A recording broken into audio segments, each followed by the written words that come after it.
Ate, nakasubscribe na ako sa'yo sa YouTube. Dapat tinutularan yung mga ganito eh. Ate, nag-confess ako sa crush ko. Yun, nadagdagan kaibigan ko. Okay lang yun, at least meron ka ng new friend, ba? Diba?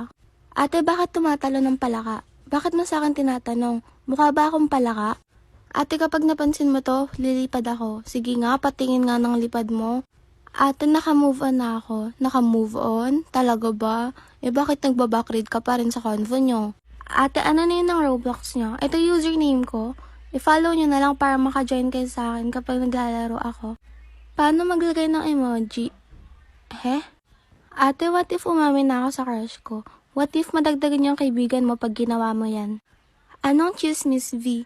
Alam mo, kapag daw nagsusubscribe at saka nagpa-follow sa akin, gumaganda at pumupogi, yun yung totoong chismis. Ate Adam. Aha? Ano? Ate, bakit po yung nakalagay sa search Adam kinilig kay Kauri?